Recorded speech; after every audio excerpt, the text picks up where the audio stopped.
Hello, hello. Let me just double check that all my streaming things are in order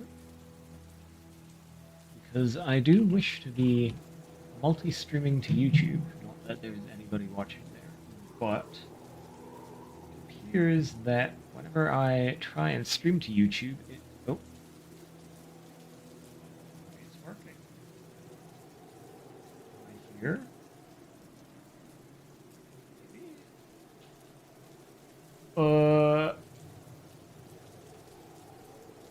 Is it?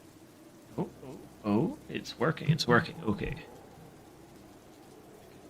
Get into it. Sorry, that's my mic arm creaking. But yeah, last time we learned of the history of the family that Frankenstein's monster had been observing. And I believe that we shall now continue to learn about the family that he is observing, the fates of Felix, Safi, and Agatha, and Delaney, I believe they were called. And perhaps after his learning of the language that they speak, perhaps the monster will attempt to engage in communication with them. That appeared to be his plan. Yeah, let us get into it. I hope the audio is all good. Please let me know if it is not, or then I can change it. But without further ado, let me take a sip of water, then get into it.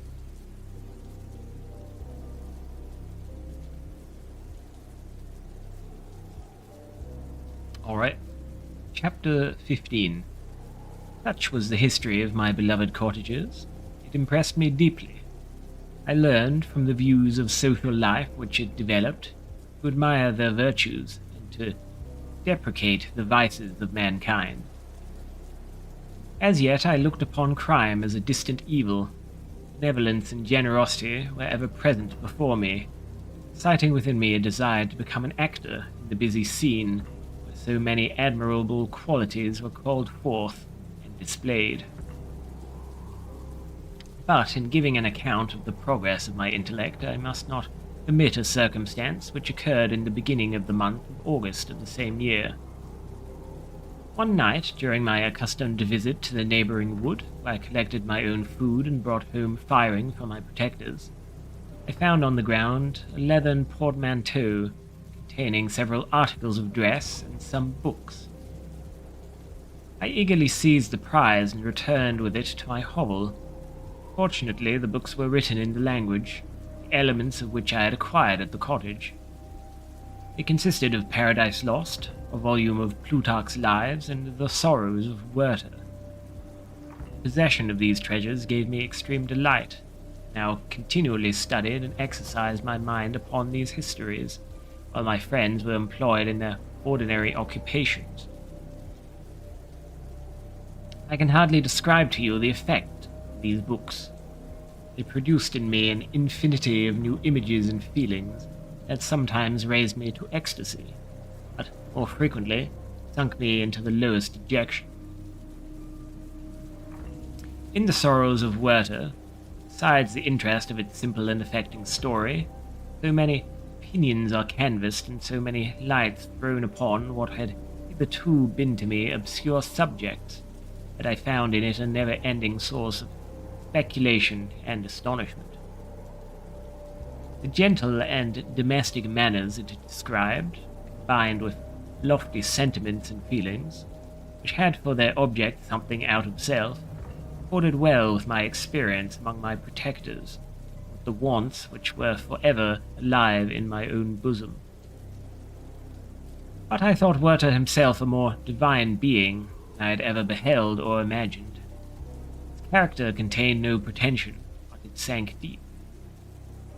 The disquisitions upon death and suicide were calculated to fill me with wonder. I did not pretend to enter into the merits of the case, yet I inclined towards the opinions of the hero, whose extinction I wept without precisely understanding it. As I read, however, I applied much personally to my own feelings and condition. I found myself similar, yet at the same time strangely unlike to the beings concerning whom I read, and to whose conversation I was a listener. I sympathized with and partly understood them, but I was unformed in mind. I was dependent on none and related to none. The path of my departure was free. There was none to lament my annihilation. My person was hideous, and my stature gigantic. What did this mean? Who was I? What was I? Whence did I come? What was my destination? These questions continually recurred, but I was unable to solve them. The volume of Plutarch's Lives which I possessed contained the histories of the first founders of the ancient republics. This book had a far different effect upon me from the sorrows of Werther. I learned from Werther's imaginations despondency and gloom, but Plutarch taught me high thoughts. He elevated me above the wretched sphere of my own reflections, to admire and love the heroes of past ages. Many things I read surpassed my understanding and experience. I had a very confused knowledge of kingdoms, wide extents of country, mighty rivers, and boundless seas, but I was perfectly unacquainted with towns and large assemblages of men. The cottage of my protectors had been the only school in which I had studied human nature. This book developed new and mightier scenes of action. I read of men concerned in public affairs, governing or massacring their species. I felt the greatest ardor for virtue rise within me, and abhorrence for vice, as far as I understood the signification of those terms, relative as they were, as I applied them, to pleasure and pain alone.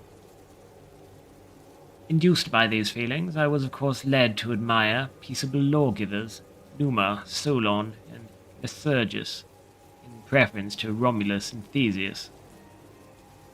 The patriarchal lives of my protectors caused these impressions to take a firm hold on my mind.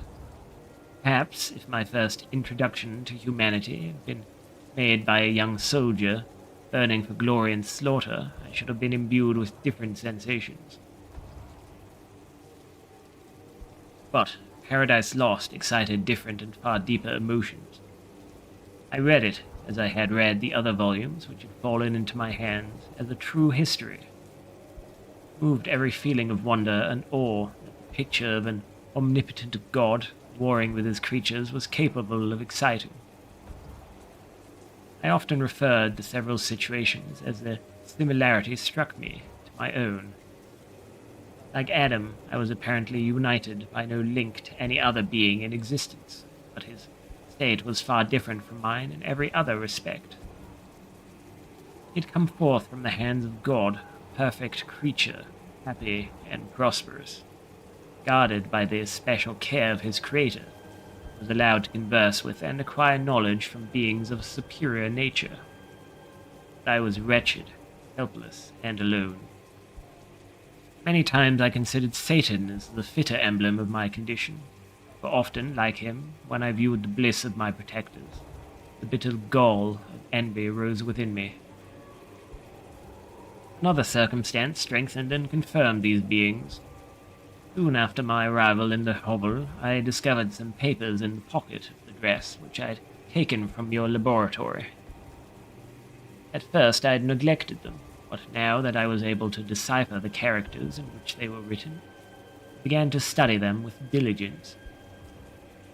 It was your journal of the 4 months that preceded my creation. You minutely described in these papers every step you took in the progress of your work. Its history was mingled with accounts of domestic occurrences. You doubtless recollect these papers. Here they are. Everything is related in them which bears reference to my accursed origin, who detail of that series of disgusting circumstances which produced it, that in view. The minutest description of my odious and loathsome person is given in language which painted your own horrors and rendered mine indelible. I sickened as I read, "Hateful day," when I received life. I exclaimed in agony, "Cursed creator, why did you form a monster so hideous that even you turn from me in disgust?" God, in pity, made man beautiful and alluring after his own image.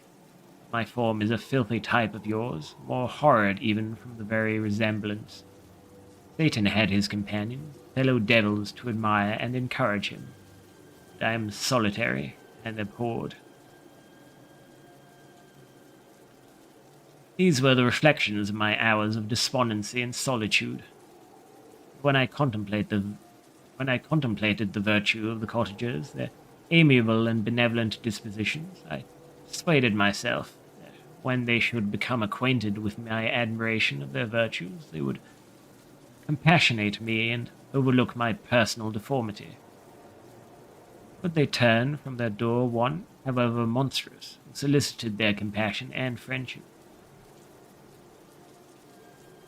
I resolved at last, not to despair, but in every way to fit myself for an interview with them, which would decide my fate. I postponed this attempt for some months longer. The importance attached to its success inspired me with a dread lest I should fail.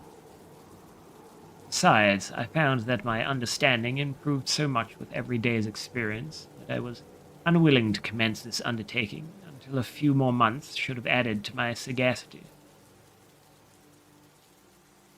Several changes in the meantime took place in the cottage. The presence of Sappy diffused happiness among its inhabitants, and I also found that a greater degree of plenty reigned there. Felix and Agatha spent more time in amusement and conversation, and were assisted in their labors by servants. They did not appear rich, but they were contented and happy. Their feelings were serene and peaceful, while mine became every day more tumultuous. Increase of knowledge only discovered to me more clearly what a wretched outcast I was. I cherished hope, it is true. It vanished when I beheld my person reflected in water, or my shadow in the moonshine, even as that frail image in that inconstant shade. I endeavored to crush these fears and to fortify myself for the trial which in a few months I resolved to undergo. Sometimes I allowed my thoughts, unchecked by reason, to ramble in the fields of paradise. I dared to fancy amiable and lovely creatures sympathizing with my feelings and cheering my gloom. Their angelic countenances breathed smiles of consolation. But it was all a dream. No Eve soothed my sorrows nor shared my thoughts. I was alone, and remembered Adam's supplication to his Creator. Where was mine? He had abandoned me, and in the bitterness of my heart I cursed him. Autumn passed thus. I saw, with surprise and grief, the leaves decay and fall, and nature again assume the barren and bleak appearance it had worn when I first beheld the woods and the lovely moon. Yet I did not heed the bleakness of the weather. I was better fitted by my conformation for the endurance of cold than heat. But my chief delights were the sight of the flowers, the birds, and all the gay apparel of summer. If those deserted me, I turned with more attention towards the cottagers. Their happiness was not decreased by the absence of summer. They loved and sympathized with one another. Their joys, depending on each other, were not interrupted by the casualties that took place around them.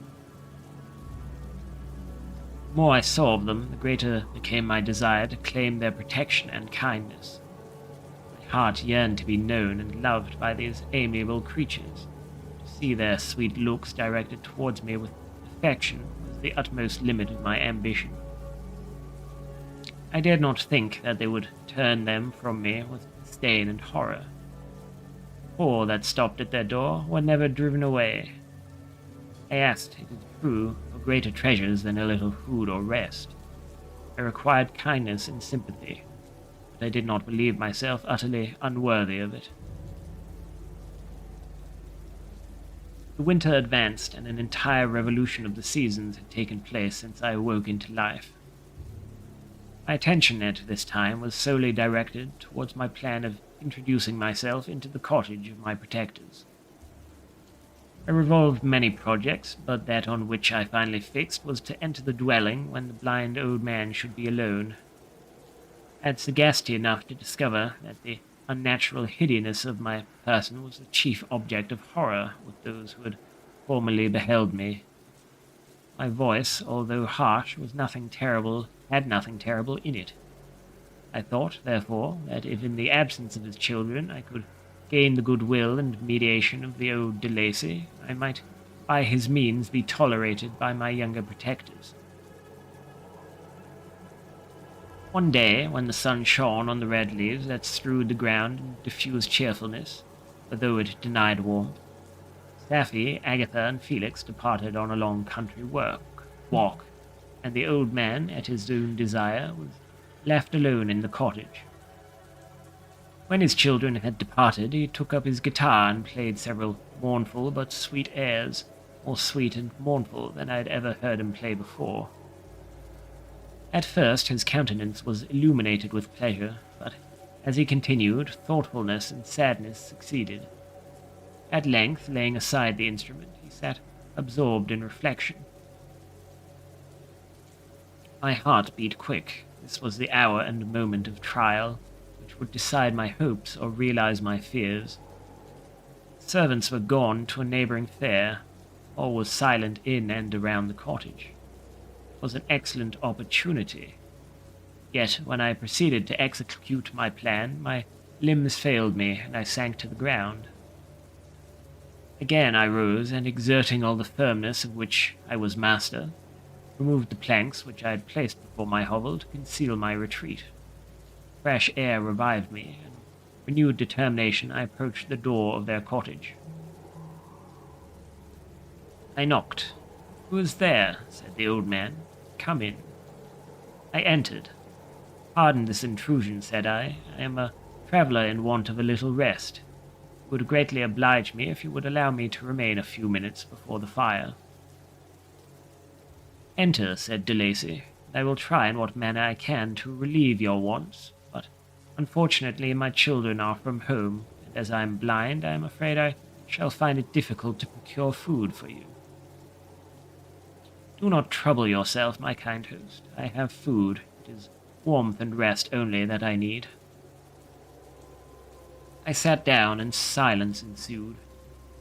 I knew that every minute was precious to me, yet I remained irresolute in what manner to commence the interview, when the old man addressed me. "By your language, stranger, I suppose you are my countryman. Are you French?" "No, but I was educated by a French family, and understand that language only.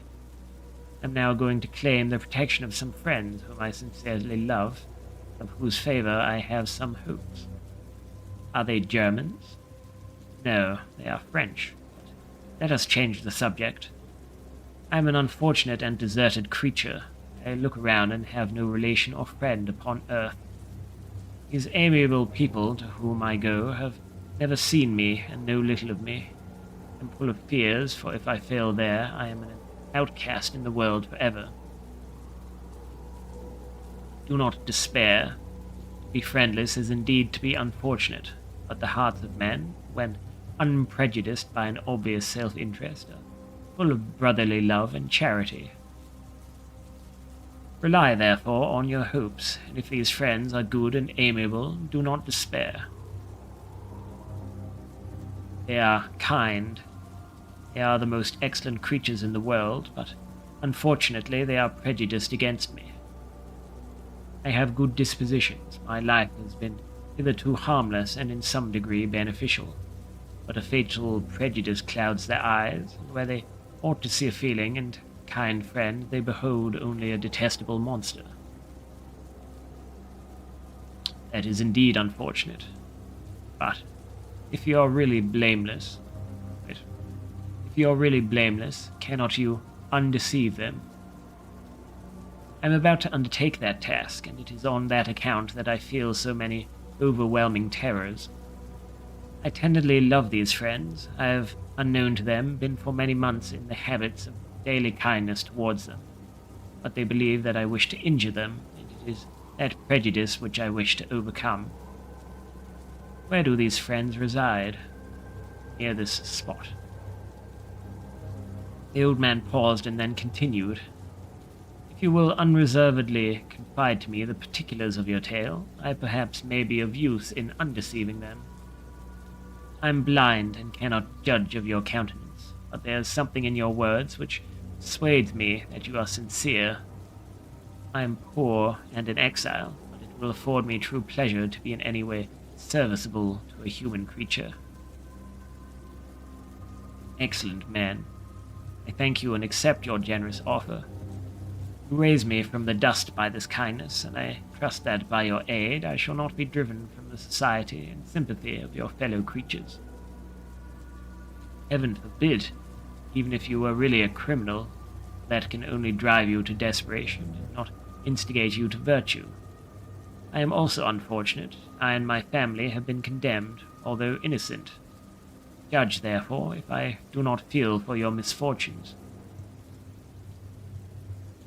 How can I thank you, my best and only benefactor? From your lips first have I heard the voice of kindness directed towards me. I shall be forever grateful, and your present humanity assures me of success with those friends whom I am on the point of meeting. I paused. This, I thought, was the moment of decision, which was to rob me of or bestow happiness on me forever. I struggled vainly for firmness sufficient to answer him, but the effort destroyed all my remaining strength. I sat on the chair and sobbed aloud. At that moment I heard the steps of my younger protectors. I had not a moment to lose, but seizing the hand of the old man, I cried, "Now is the time. Save and protect me. You and your family are the friends whom I seek. Do not you desert me in the hour of trial." "Great God!" exclaimed the old man. "Who are you?" At that instant the cottage door was opened, and Felix, Safie, and Agatha entered. Who can describe their horror and consternation on beholding me? Agatha fainted, and Safie, unable to attend to her friend, rushed out of the cottage.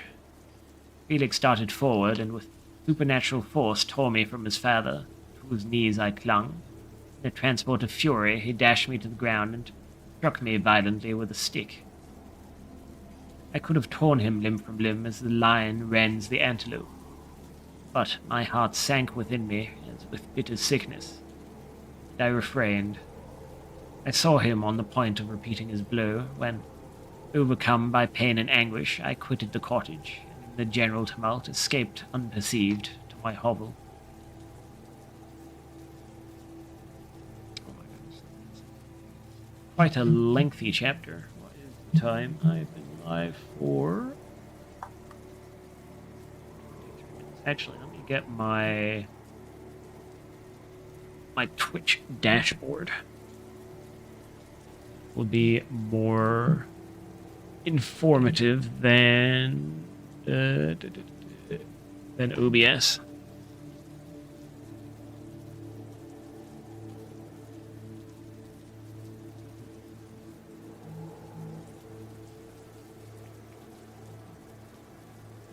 I do have to go later on today, but I think I can manage maybe one more chapter, maybe two more. We will see, we will see. Chapter 16. Cursed Creator. Why did I live? Why, in that instant, did I not extinguish the spark of existence which you had so wantonly bestowed? I know not. Despair had not yet taken possession of me. My feelings were those of rage and revenge.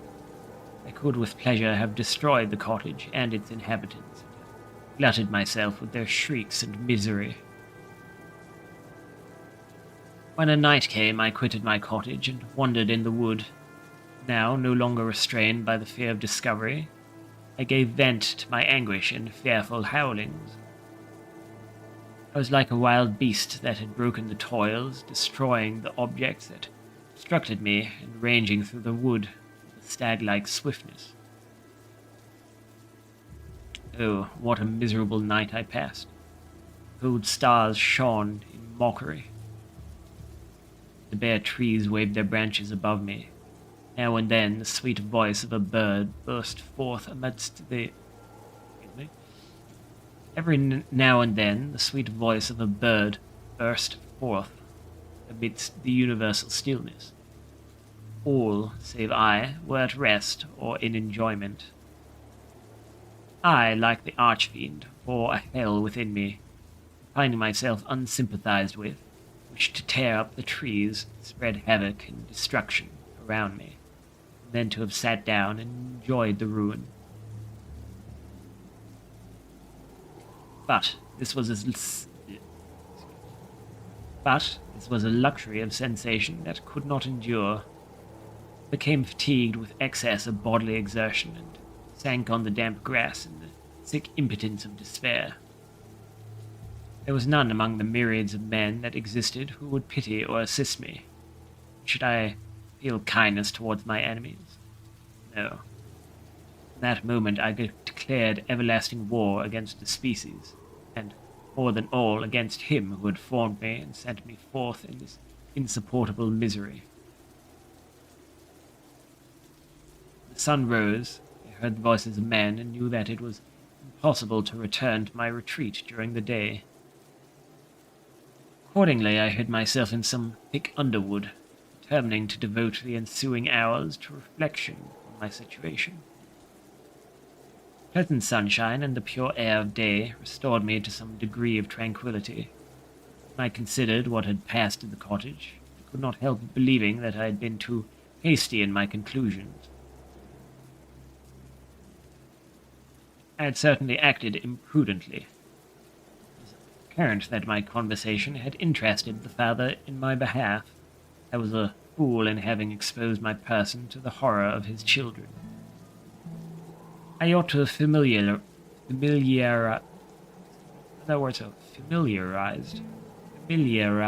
the old De Lacy to me, by degrees to have discovered myself to the rest of the family, and they should have been prepared for my approach.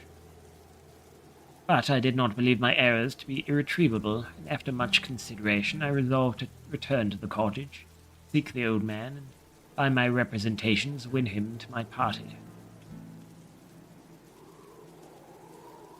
These thoughts calmed me, and in the afternoon I sank into a profound sleep. The fever of my blood did not allow me to be visited by peaceful dreams. The horrible scene of the preceding day was forever acting before my eyes. Mills were flying, and the enraged Felix tearing me from his father's feet. I woke exhausted. Finding that it was already night, I crept forth from my hiding place and went in search of food. When my hunger was appeased, I directed my steps towards the well-known path that conducted to the cottage. All there was at peace. I crept into my hovel and remained in silent expectation of the accustomed hour when the family arose. That hour passed, the sun mounted high in the heavens, but the cottagers did not appear. I trembled violently, apprehending some dreadful misfortune. The inside of the cottage was dark, and I heard no motion. I cannot describe the agony of this suspense. Presently, 2 countrymen passed by, but pausing near the cottage, they entered into conversation, using violent gesticulations. But I did not understand what they said. They spoke the language of the country. Pardon me.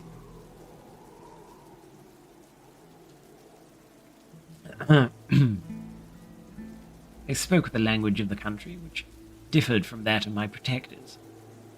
Soon after, however, Felix approached with another man. I was surprised, as I knew that he had not quitted the cottage that morning, and waited anxiously to discover from his discourse the meaning of these unusual appearances. "Do you consider," said his companion to him, "that you will be obliged to pay 3 months' rent and to lose the produce of your garden? I do not wish to take any unfair advantage. I beg, therefore, that you will take some days to consider your determination." "It is utterly useless," replied Felix. "I can never again inhabit your cottage. The life of my father is in the greatest danger, owing to the dreadful circumstance that I have related. My wife and my sister will never recover from their horror. I entreat you not to reason with me any more. Take possession of your tenement, and let me fly from this place." Felix trembled violently as he said this. He and his companion entered the cottage, in which they remained for a few minutes, and then departed. I never saw any of the family of de Lacy more. I continued for the remainder of the day in my hovel in a state of utter and stupid despair. My protectors had departed and had broken the only link that held me to the world. For the first time, the feelings of revenge and hatred filled my bosom. I did not strive to control them, but allowing myself to be borne away by the stream, I bent my mind towards injury and death. When I thought of my friends, the mild voice of de Lacy, the gentle eyes of Agatha, and the exquisite beauty of the Arabian, these thoughts vanished, and a gush of tears somewhat soothed me. But again, when I reflected that they had spurned and deserted me, anger returned, the rage of anger, and unable to injure anything human, I turned my fury towards inanimate objects. As night advanced, I placed a variety of combustibles around the cottage. After having destroyed every vestige of cultivation in the garden, I waited with forced impatience until the moon had sunk to commence my operations.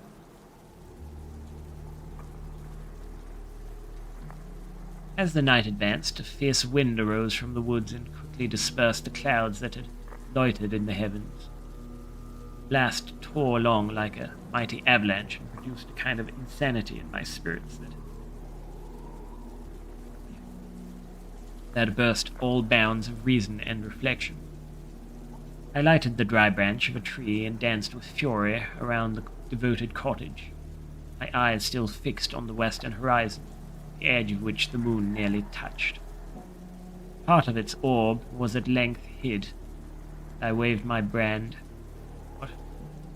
Part of its orb was at length hid, and I waved my brand. It sank, and with a loud scream I fired the straw and heath and bushes which I had collected. Wind fanned the fire, and the cottage was quickly enveloped by the flames, which clung to it and licked it with their forked, destroying tongues.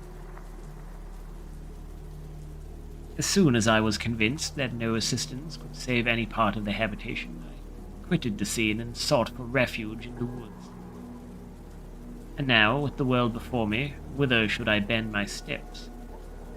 I resolved to fly far from the scene of any misfortunes, but to me, hated and despised, every country must be equally horrible. At length the thought of you crossed my mind. I learned from your papers that you were my father, my creator, to whom I could apply with more fitness than to him who had given me life. Among the lessons that Felix had bestowed upon Safie, geography had not been omitted. I had learned from these the relative situations of the different countries of the earth. You had mentioned Jennifer as the name of your native town, and towards this place I resolved to proceed. But how was I to direct myself? I knew that I must travel in a southwesterly direction to reach my destination, but the sun was my only guide. I did not know the names of the towns that I was to pass through, nor could I ask information from a single human being. But I did not despair. From you only could I hope for succor, although towards you I felt no sentiment but that of hatred. Unfeeling, heartless creator, you had endowed me with perceptions, passions, and then cast me abroad an object for the scorn and horror of mankind. But on you only had I any claim for pity and redress. From you I determined to seek that justice, which I vainly attempted to gain from any other being that wore the human form.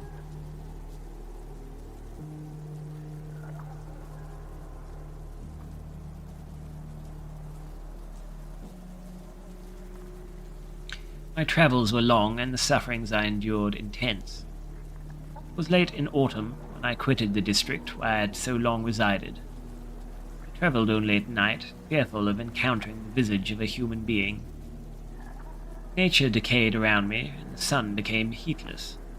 Rain and snow poured around me, mighty rivers were frozen. The surface of the earth was hard and chill, and bare. I found no shelter. O earth, how often did I imprecate curses on the cause of my being? The mildness of my nature had fled, and all within me was turned to gall and bitterness. The nearer I approached your habitation, the more deeply did I feel the spirit of revenge enkindled in my heart. Snow fell, and the waters were hardened, but I rested not. A few incidents now and then directed me, and I possessed a map of the country, but I often wandered wide from my path. The agony of my feelings allowed me no respite. No incident occurred from which my rage and misery could not extract its food. But a circumstance had happened when I arrived on the confines of Switzerland. The sun had recovered its warmth, and the earth again began to look green, confirmed in an especial manner the bitterness and horror of my feelings. I generally rested during the day, and traveled only when I was secured by night from the view of man. One morning, however, finding that my path lay through a deep wood, I ventured to continue my journey after the sun had risen. The day, which was one of the first of spring, cheered even me by the loveliness of its sunshine and the balminess of the air. I felt emotions of gentleness and pleasure that had long appeared dead revive within me. Half surprised by the novelty of these sensations, I allowed myself to be borne away by them, forgetting my solitude and deformity, dared to be happy. Soft tears again bedewed my cheeks, and I even raised my humid eyes with thankfulness towards the blessed sun, which bestowed such joy upon me. I continued to wind among the paths of the wood until I came to its boundary. It was skirted by a deep and rapid river, to which many of the trees bent their branches, now budding with the fresh spring. Here I paused, not exactly knowing what path to pursue. I heard the sound of voices that induced me to conceal myself under the shade of a cypress. I was scarcely hid when a young girl came running towards the spot where I was concealed, laughing as if she ran from someone in sport. She continued her course along the precipitous sides of the river, when suddenly her foot slipped, and she fell into the rapid stream. I rushed from my hiding place, and with extreme labor from the force of the current, saved her and dragged her to the shore.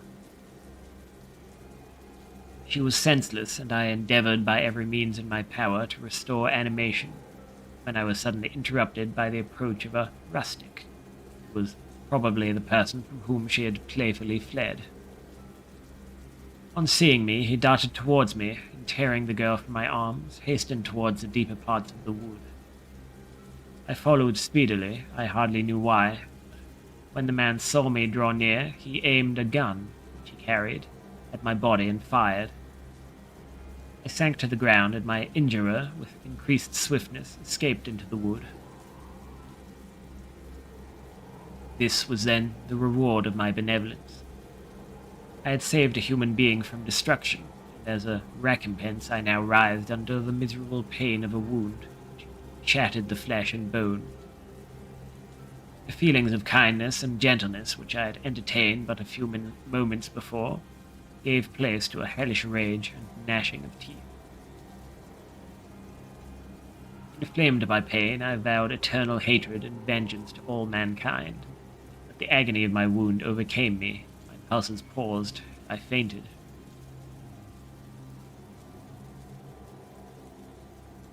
For some weeks I led a miserable life in the woods, endeavoring to cure the wound which I had received. A ball had entered my shoulder, and I knew not whether it had remained there or passed through.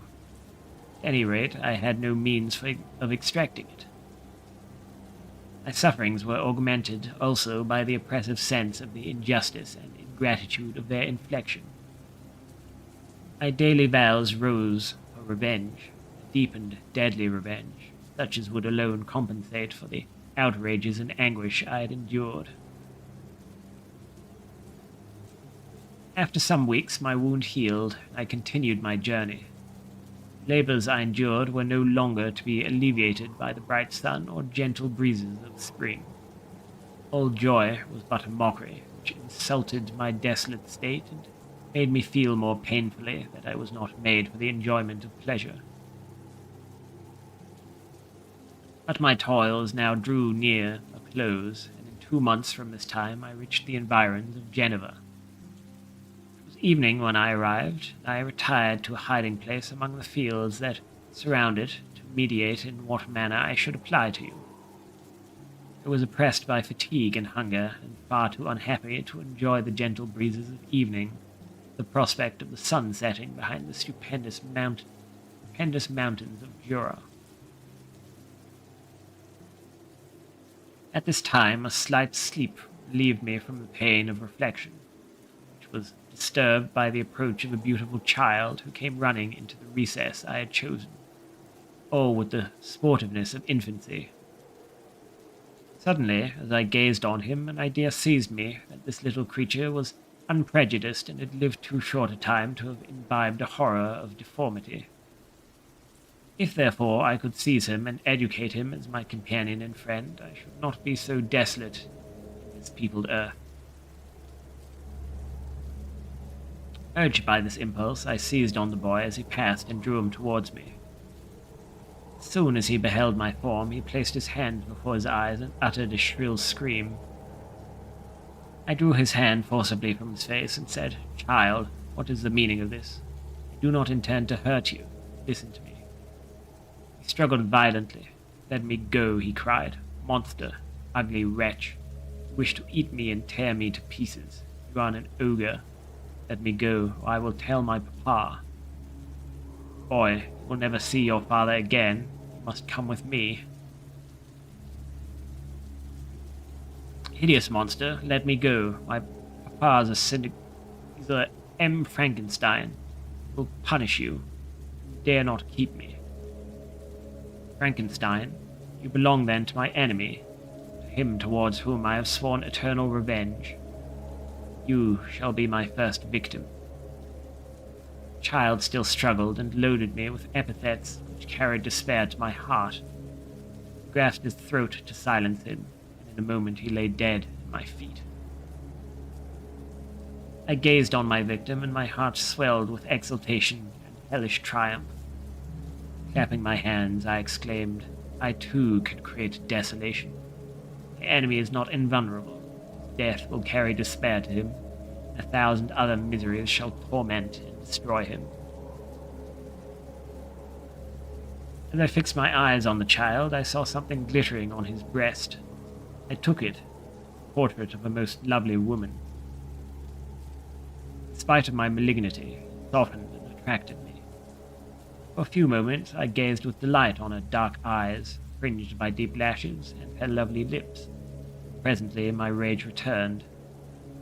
I remembered that I was forever deprived of the delights that such beautiful creatures could bestow, and that she whose resemblance I contemplated would, in regarding me, have changed that air of divine benignity to one expressive of disgust and affright. Can you wonder that such thoughts transported me with rage? Only wonder that at that moment, instead of venting my sensations in exclamations in agony, I did not rush among mankind and perish in the attempt to destroy them. While I was overcome by these feelings, I left the spot where I had committed the murder, and seeking a more secluded hiding place, I entered a barn which had appeared to me to be empty. A woman was sleeping on some straw. She was young, not indeed so beautiful as her whose portrait I held, but of an agreeable aspect and blooming in the loveliness of youth and health. Here, I thought, is one of those whose joy-imparting smiles are bestowed on all but me. Then I bent over her and whispered, "Wake, fairest, thy lover is near. He who would give his life but to obtain one look of affection from thine eyes. My beloved, awake." Sleepless stirred, a thrill of terror ran through me. Could she indeed awake and see me and curse me and denounce the murderer? Thus would she assuredly act if her darkened eyes opened and she beheld me. The thought was madness. It stirred the fiend within me. Not I, but she shall suffer the murder I have committed, because I am forever robbed of all that she could give me. She shall atone. The crime had its source in her, be hers the punishment. Thanks to the lessons of Felix and the sanguinary laws of man, I had learned now to work mischief. I bent over her and placed the portrait securely in one of the folds of her dress. Moved again, and I fled. For some days I haunted the spot where these scenes had taken place, sometimes wishing to see you, sometimes resolved to quit the world and its miseries forever. At length I wandered towards these mountains, ranged through their immense recesses, consumed by a burning passion which you alone can gratify. We may not part until you have promised to comply with my requisition. I am alone and miserable. Man will not associate with me, but one as deformed and horrible as myself will not deny herself to me. My companion must be of the same species and have the same defects. This being you must create. I think I can do another chapter. A rare 3-chapter stream. Who thought the day would come? I must first wet my throat.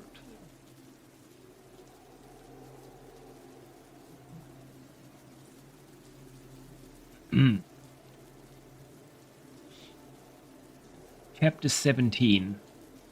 Being finished speaking, and fixed his looks upon me in the expectation of a reply, I was bewildered, perplexed, and unable to arrange my ideas sufficiently to understand the full extent of his proposition. He continued, "You must create a female for me, with whom I can live in the interchange of those sympathies necessary for my being. This you alone can do, and I demand it of you as a right which you must not refuse to concede." The latter part of his tale had kindled anew in me the anger that had died away while he narrated his peaceful life among the cottagers. As he said this, I could no longer suppress the rage that burned within me. "I do refuse it," I replied. "No torture shall ever extort a consent from me. You may render me the most miserable of men, but you shall never make me base in my own eyes. Shall I create another like yourself, whose joint of wickedness might desolate the world? Gone. I have answered you. You may torture me, but I will never consent." "You are in the wrong," replied the fiend. "Instead of threatening, I am content to reason with you. I am malicious because I am miserable. Am I not shunned and hated by all mankind? You, my creator, would tear me to pieces in triumph. Remember that. And tell me why I should pity man more than he pities me. You would not call it murder if you could precipitate me into one of those ice rifts and destroy my frame, work of your own hands. Shall I respect man when he condemns me? Let him live with me in the interchange of kindness, and instead of injury I would bestow every benefit upon him with tears of gratitude at his acceptance. But that cannot be. The human senses are insurmountable barriers to our union. Yet mine shall not be the submission of abject slavery. I will revenge my injuries. If I cannot inspire love, I will cause fear, and chiefly towards you, my arch-enemy. Because my creator, do I swear inextinguishable hatred. Have a care, I will work at your destruction, or finish until I desolate your heart, so that you shall curse the hour of your birth." Fiendish rage animated him as he said this. His face was wrinkled into contortions too horrible for human eyes to behold. Presently he calmed himself and proceeded. "I intended to reason. This passion is detrimental to me. You do not reflect that you are the cause of its excess. If any being felt emotions of benevolence towards me, I should return them 100 and 100-fold. For that one creature's sake, I would make peace with the whole kind. but I now indulge in dreams of bliss that cannot be realized. What I ask of you is reasonable and moderate. I demand a creature of another sex, but as hideous as myself. Gratification is small, but it is all that I can receive. It shall content me. It is true we shall be monsters, cut off from all the world, but on that account we shall be more attached to one another. Our lives will not be happy, but they will be harmless and free from the misery I now feel. Oh, my Creator, make me happy. Let me feel gratitude towards you for one benefit. Let me see that I excite the sympathy of some existing thing. Do not deny me my request. I was moved. I shuddered when I thought of the possible consequences of my consent, but I felt that there was some justice in his argument. His tale and the feelings he now expressed proved him to be a creature of fine sensations. And did I not, as his maker, owe him all the portion of happiness that it was in my power to bestow? He saw my change of feeling and continued. If you consent, neither you nor any other human being shall ever see us again. I will go to the vast wilds of South America. Food is not that of man. Do not destroy the lamb and the kid to glut my appetite. Acorns and berries afford me sufficient nourishment. My companion will be of the same nature as myself, and will be content with the same fare. We shall make our bed of dried leaves. The sun will shine on us as on man and will ripen our food. The picture I present to you is peaceful and human. You must feel that you could deny it only in the wantonness of power and cruelty. Pitiless as you have been towards me, I now see compassion in your eyes. Let me seize the favorable moment and persuade you to promise what I so ardently desire. You propose, replied I, to fly from the habitations of man, to dwell in those wilds where the beasts of the field will be your only companions. How can you, who long for the love and sympathy of man, persevere in this exile? You will return and again seek their kindness, and you will meet with their detestation. Your evil passions will be renewed, and you will then have a companion to aid you in the task of destruction. This may not be. Cease to argue the point, for I cannot consent. How inconstant are your feelings! But a moment ago you were moved by my representation. Why do you again harden yourself to my complaints? I swear to you by the earth which I inhabit, and by you that made me, that with the companion you bestow I will quit the neighborhood of man and dwell, as it may chance, in the most savage of places. My evil passions will have fled, I shall meet with sympathy. My life will flow quietly away, and in my dying moment I shall not curse my Maker. His words had a strange effect upon me. I compassionated him, and sometimes felt a wish to console him. When I looked upon him, and when I saw the filthy mass that moved and talked, my heart sickened, and my feelings were altered to those of horror and hatred. I tried to stifle these sensations. I thought that, as I could not sympathize with him, I had no right to withhold from him the small portion of happiness which was yet in my power to bestow. You swear, I said, to be harmless, but have you not already shown a degree of malice that would reasonably make me distrust you? May not even this be a feint that will increase your triumph by affording a wider scope for your revenge? How is this? I must not be trifled with, and I demand an answer. If I have no ties and no affections, hatred and vice must be my portion. Love of another will destroy the cause of my crimes, and I shall become a thing of whose existence everyone will be ignorant. My vices are the children of a forced solitude that I abhor. My virtues will necessarily arise when I live in communion with an equal. I shall feel the affections of a sensitive being, and become linked to the chain of existence and events from which I am now excluded.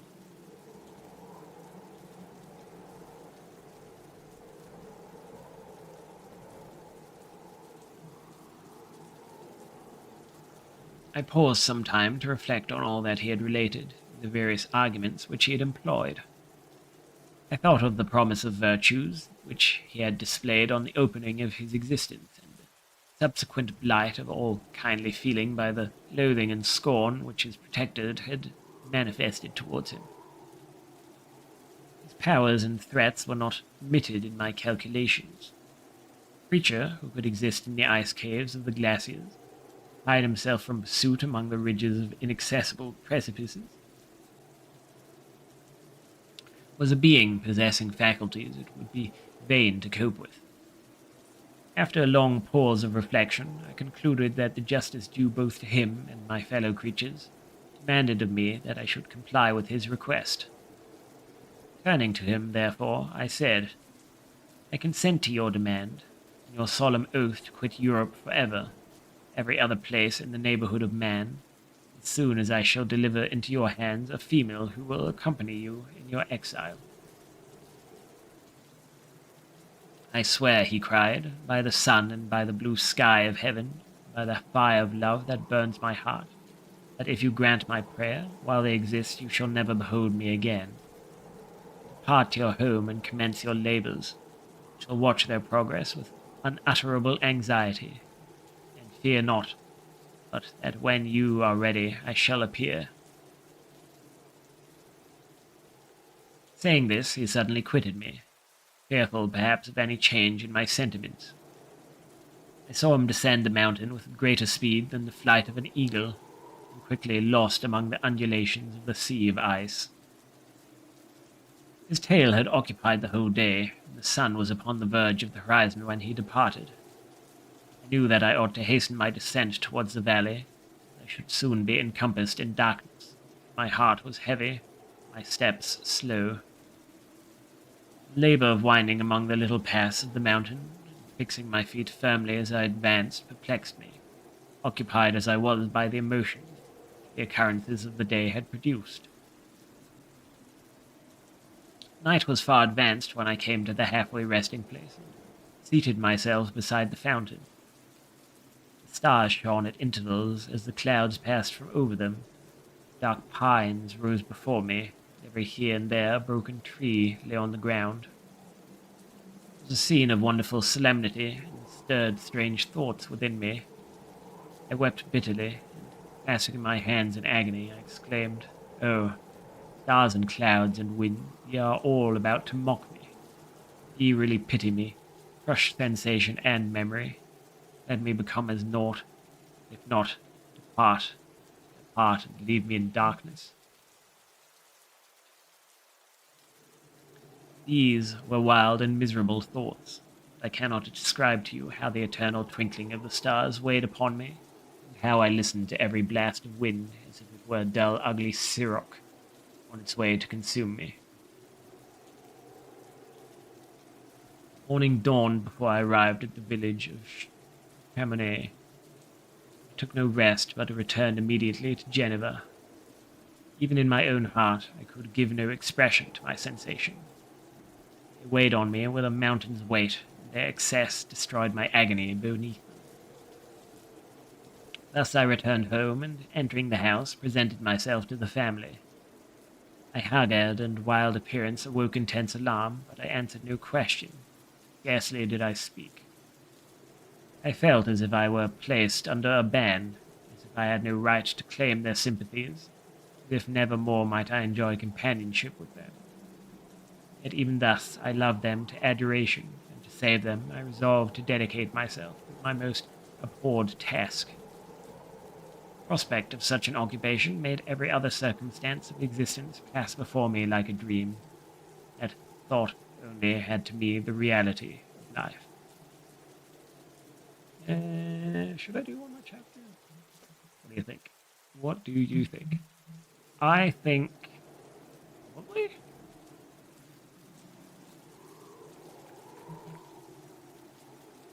I mean, I have another half hour before I need to leave, and I can't really think of anything else to do with that half hour, so I might as well read some more Frankenstein. But I shall first acquire some more water.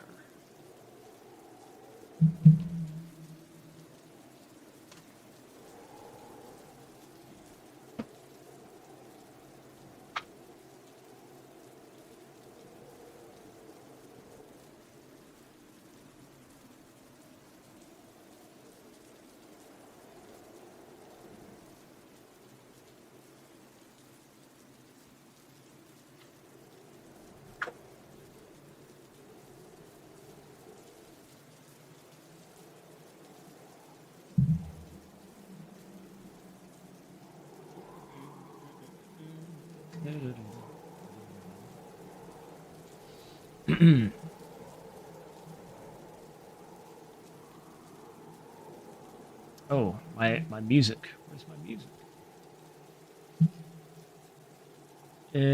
What do we want? I want dark gothic music of old ruins and ancient temples. Is that too loud? That is a little on the loud side.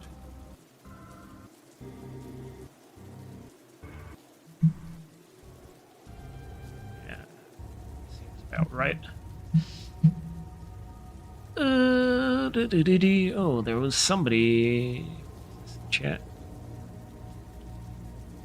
More spam. Okay. I love spam. Spam. Yes. Chapter 18.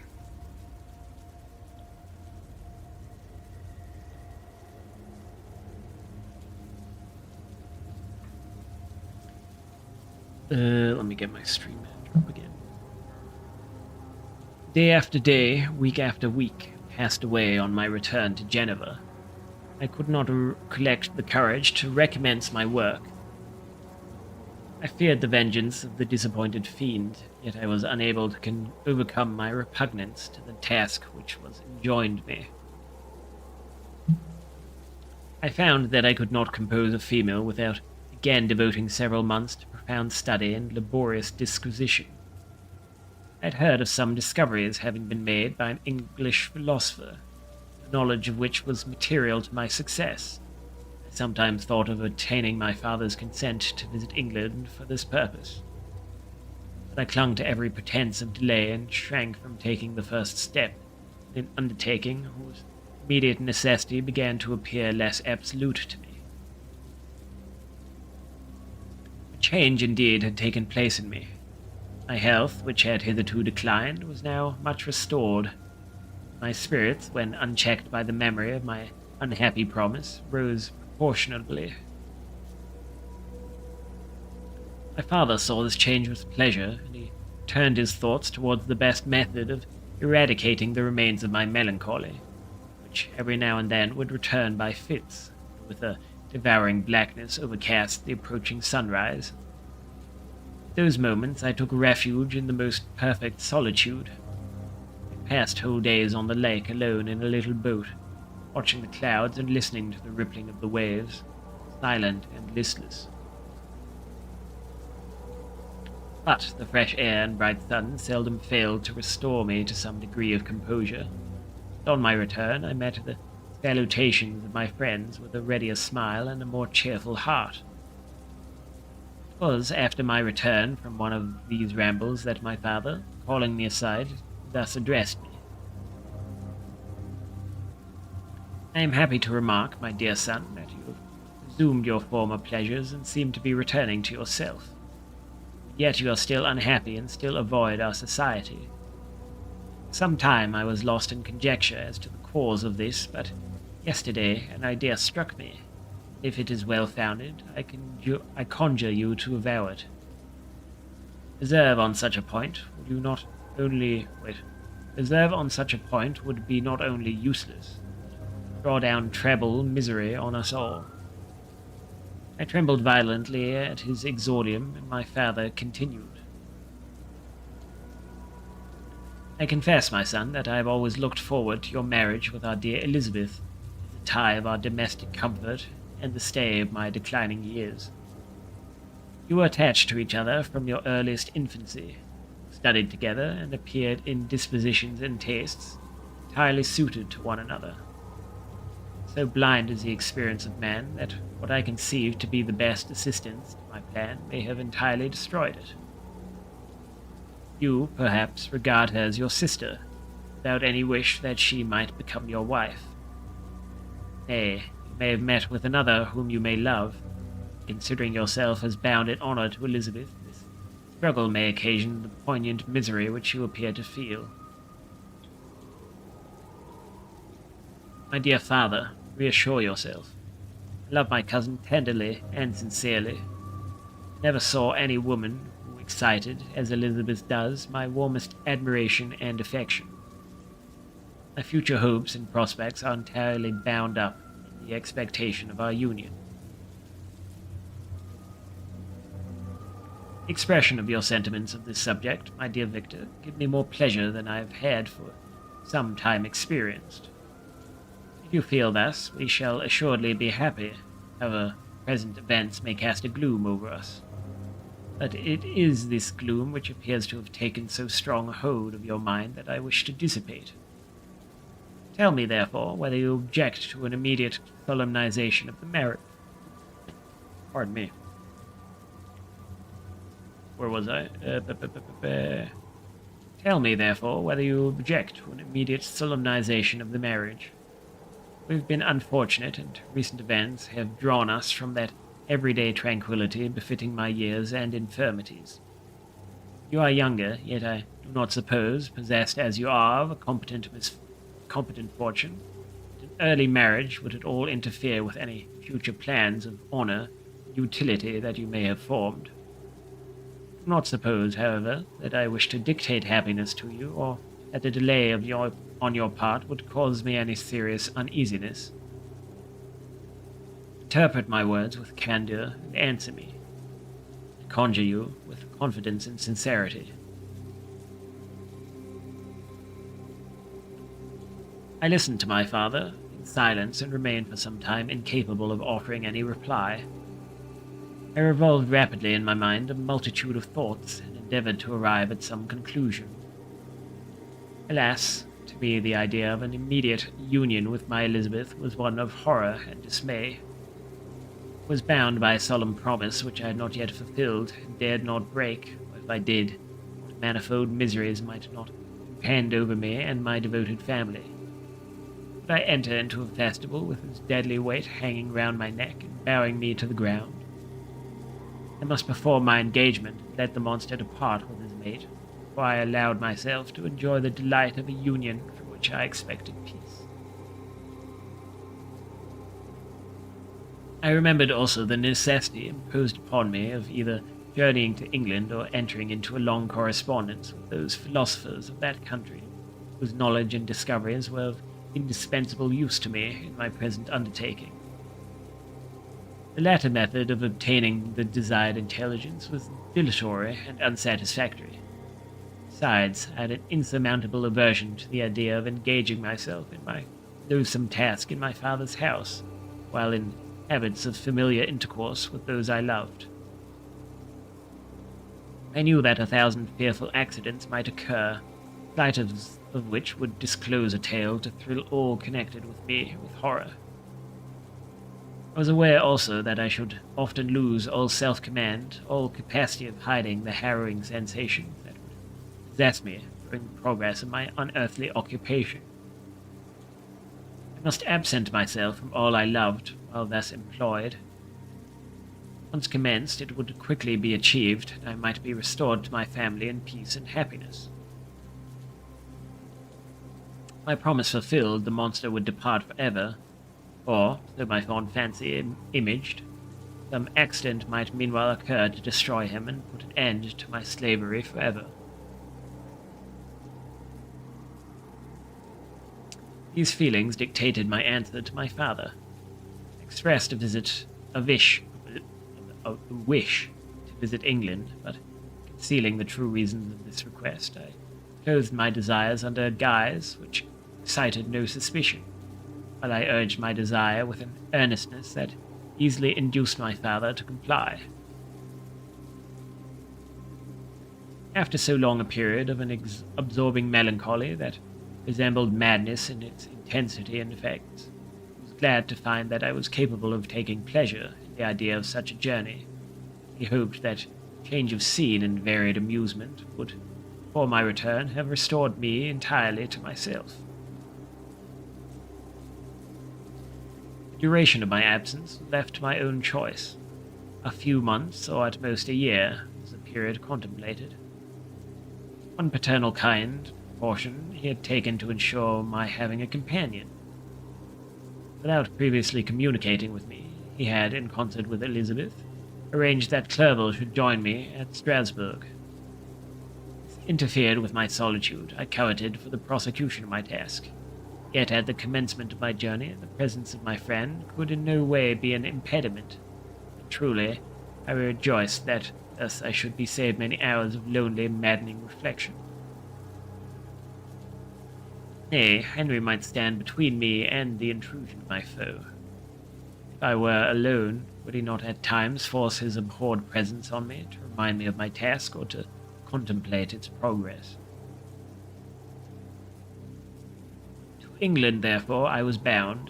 It was understood that my union with Elizabeth should take place immediately on my return. My father's age rendered him extremely averse to delay. For myself, there was one reward I promised myself for my detested toils, one consolation for my unparalleled sufferings, was the prospect of that day when, enfranchised from my miserable slavery, I might claim Elizabeth and forget the past in my union with her. I now made arrangements for my journey, but one feeling haunted me which filled me with fear and agitation. During my absence, I should leave my friends unconscious of the existence of their enemy, and unprotected from his attacks, exasperated as he might be by my departure. But he had promised to follow me wherever I might go, and would he not accompany me to England? This imagination was dreadful in itself, but soothing inasmuch as it supported the safety of my friends. I was agonized with the idea of the possibility that the reverse of this might happen. But through the whole period during which I was the slave of my creature, I allowed myself to be governed by the impulses of the moment. My present sensation strongly intimated that the fiend would follow me and exempt my family from the danger of his machinations. Machinations? I think it's machinations. 'Twas in the latter end of September that I again quitted my native country. My journey had been my own suggestion, and Elizabeth therefore acquiesced. She was filled with disquiet at the idea of my suffering away from her, the inroads of misery and grief.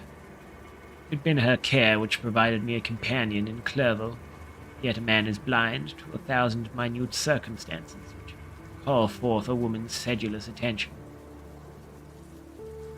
She longed to bid me hasten my return. 1,000 conflicting emotions rendered her mute. She bade me a tearful, silent farewell. I threw myself into the carriage that was to convey me away, hardly knowing whither I was going, and careless of what I was passing around. I remembered only, and it was with bitter anguish that I reflected on it, order that my chemical instruments should be packed to go with me. Filled with dreary imaginations, I passed through many beautiful and majestic scenes. My eyes were fixed and unobserving. I could only think of the bourne of my travels and the work which was to occupy me whilst they endured. After some days spent in listless indolence, during which I traversed many leagues, I arrived at Strasbourg, where I waited 2 days for Clerval. He came. Alas, how great was the contrast between us.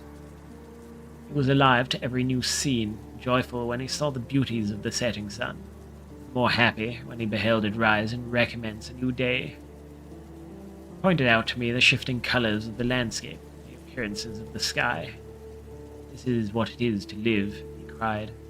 "Now I enjoy existence. But you, my dear Frankenstein, wherefore are you desponding and sorrowful?" In truth, I was occupied by gloomy thoughts, and neither saw the descent of the evening star nor the golden sunrise reflected in the Rhine. And you, my friend, would be far more amused with the journal of Clerval, who observed the scenery with an eye of feeling and delight, than in listening to my reflections. I, a miserable wretch, haunted by a curse that shut up every avenue to enjoyment. We had agreed to descend the Rhine in a boat from Strasbourg to Rotterdam, whence we might take shipping to London. During this voyage we passed many willowy islands and saw several beautiful towns. We stayed a day at Mannheim, and on the 5th from our departure from Strasbourg, arrived at Mainz. The course of the Rhine below Mainz becomes much more picturesque. The river descends rapidly and winds between hills, not high but steep, and of beautiful forms. We saw many ruined castles standing on the edges of precipices, surrounded by black woods, high and inaccessible. This part of the Rhine, indeed, presents a singularly variegated landscape. At one spot you view rugged hills, ruined castles overlooking tremendous precipices, the dark Rhine rushing beneath. On the sudden turn of a promontory, flourishing vineyards with green sloping banks and a meandering river and populous towns occupy the scene. We travelled at the time of the vintage and heard the song of the labourers as we glided down the stream. Even I, depressed in mind, and my spirits continually agitated by gloomy feelings, even I was pleased. I lay at the bottom of the boat as I gazed on the cloudless blue sky. I seemed to drink in a tranquillity to which I had long been a stranger. And if these were my sensations, who can describe those of Henry? He felt as if he had been transported to fairyland and enjoyed a happiness seldom tasted by man. I have seen, he said, the most beautiful scenes in my own country. I have visited the lakes of Lucerne and Uri, where the snowy mountains descend almost perpendicularly to the water, casting black and impenetrable shades, which would cause a gloomy and mournful appearance were it not for the most verdant islands that relieve the eye by their gay appearance. I have seen this lake agitated by a tempest, when the wind tore up whirlwinds of water, gave you an idea of what the waterspout must be on the great ocean. The waves dashed with fury at the base of the mountains. The priest and his mistress were overwhelmed by an avalanche, where their dying voices are still said to be heard in the pauses of the nightly winds. I have seen the mountains of La Valais and the Pays de Vaud, but this country, Victor, pleases me more than all those wonders. The mountains of Switzerland are more majestic and strange, but there's a charm in the banks of this divine river that I never before saw equaled. Look at that castle which overhangs yon precipice, that also on the island, almost concealed amongst the foliage, those lovely trees. Now that group of labourers coming from among their vines, that village half hid in the recesses of the mountain. Oh, surely the spirit that inhabits and guards this place has a soul more in harmony with man than those who pile the glacier or retire to the inaccessible peaks of the mountains of our own country. Clerval, beloved friend, even now it delights me to record your words and to dwell on the praise of which you are so eminently deserving. He was a being formed in the very poetry of nature. His wild and enthusiastic imagination was chastened by the sensibility of his heart. His soul overflowed with ardent affections, and his friendship was of that devoted and wondrous nature that the worldly minded teach us to look for only in the imagination. But even human sympathies were not sufficient to satisfy his eager mind. Scenery of external nature, which others regard only with admiration, he loved with ardour. The sounding cataract haunted him like a passion, the tall rock, the mountain, and the deep and gloomy wood, their colours and their forms, were then to him an appetite, a feeling, and a love. He had no need of a remoter charm, my thoughts applied, or any interest unborrowed from the eye. From Wordsworth's Tintern Abbey. And where does he now exist? This gentle and lovely being lost forever? Has this mind so replete with ideas, imaginations fanciful and magnificent, formed a world, whose existence depended on the life of its creator? Has this mind perished? Does it now only exist in my memory? No, it is not thus. A form so divinely wrought and beaming with beauty has decayed, but your spirit still visits and consoles your unhappy friend. Pardon this gush of sorrow. These ineffectual words are but a slight tribute to the unexampled worth of Henry. They soothe my heart, overflowing with the anguish which his remembrance creates. I will proceed with my tale. Beyond Cologne, we descended to the plains of Holland. We resolved to post the remainder of our way. The wind was contrary, and the stream of the river was too gentle to aid us. Our journey here lost the interest arising from beautiful scenery, but we arrived in a few days at Rotterdam, whence we proceeded by sea to England. It was on a clear morning in the latter days of December that I first saw the white cliffs of Britain. The banks of the Thames presented a new scene. They were flat but fertile, and almost every town was marked by the remembrance of some story. We saw Tilbury Fort and remembered the Spanish Armada, Gravesend, Woolwich, and Greenwich, places which I had heard of even in my country. At length we saw the numerous steeples of London, St. Paul's towering above all, and a tower famed in English history. Alright, I think that's it for today. At least until later. I am I have an appointment that I need to attend to later on today, so that is what I will be busy doing, but I perhaps may stream later on. So keep your peepers peeled. I will catch you then.